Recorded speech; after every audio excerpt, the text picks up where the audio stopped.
Assalamualaikum warahmatullahi wabarakatuh. Sabil huda, taat, hebat, juara. Ya, anak-anakku semuanya, bagaimana kabarnya hari ini? Ya, semoga kesehatan selalu menyertai kita semua. Dan semoga juga masih dan terus semangat belajar dari rumah. Ya, kembali lagi di pelajaran IPS ya, tematik tema 7 kepemimpinan, subtema yang ketiga. Belajar lagi tentang ASEAN. Nah, kali ini tentang kerjasama apa? Nah, kita bahas ya. Nah, tujuan pembelajaran kita hari ini adalah siswa bisa menjelaskan peran Indonesia dalam kerjasama ASEAN di bidang pendidikan ya. Jadi hari ini fokus pada bidang pendidikan.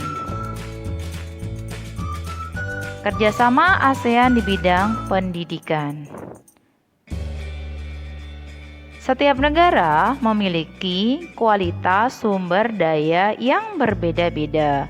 Hal ini mendorong kerjasama negara-negara ASEAN di berbagai bidang.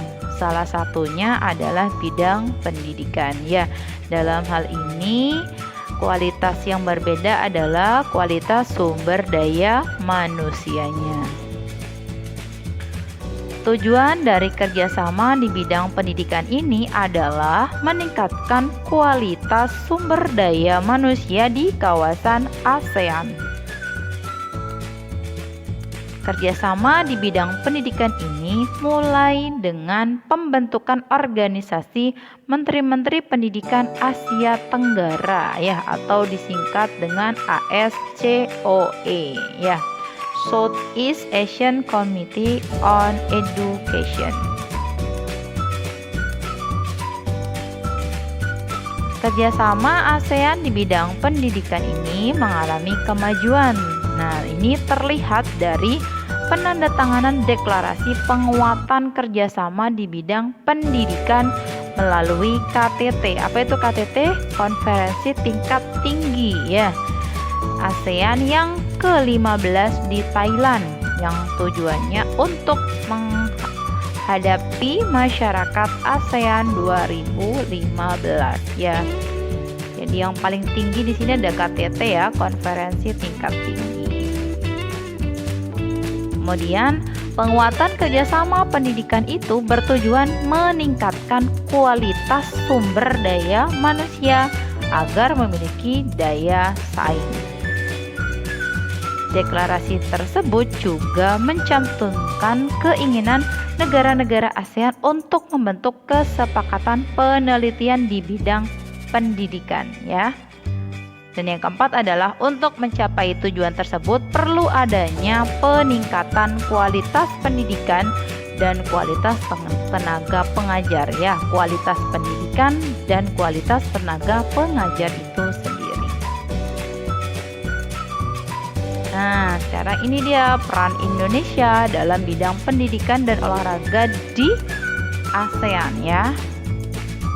Yang pertama, menetapkan kurikulum pendidikan yang berorientasi pada perdamaian dunia, menghargai hak asasi manusia, dan prinsip demokrasi ya. Jadi nanti setiap pendidikannya itu tujuannya adalah untuk perdamaian dunia, menghargai hak asasi manusia, dan prinsip demokrasi.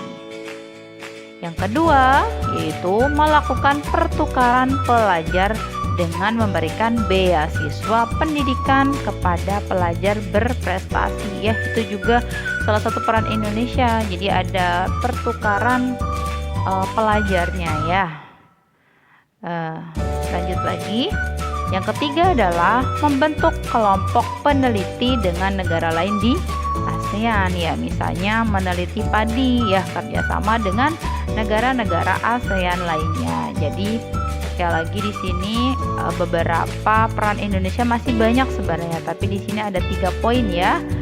Kurikulum pendidikan, kemudian pertukaran pelajar dan memberikan beasiswa, kemudian juga ada kelompok peneliti ya. Nah, ini ya peran Indonesia dalam bidang pendidikan dan olahraga di organisasi ASEAN.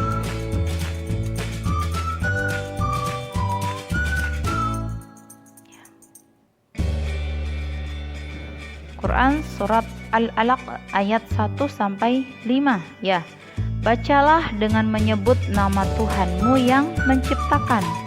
Dia telah menciptakan manusia dari segumpal darah. Bacalah, dan Tuhanmu lah yang maha mulia, yang mengajar manusia dengan pena. Dia mengajarkan manusia apa yang tidak diketahuinya. Kaitannya dengan materi ini apa? Karena tadi kita berbicara tentang pendidikan dan pendidikan. Nah, Islam itu mengajarkan pemeluknya untuk menjadi orang-orang yang berilmu pengetahuan. Hal ini terbukti dengan adanya perintah membaca di dalam Al-Quran. Iqra bismi rabbikal ladzi khalaq, ya gitu ya. Dan seterusnya sampai ayat 5. Jadi kesimpulannya adalah membaca adalah kunci ilmu. Yuk sama-sama kita semua mencoba untuk mulai rajin membaca ya. 1 halaman hari ini, besok lanjut 2 halaman, besok lagi 3 halaman dan seterusnya.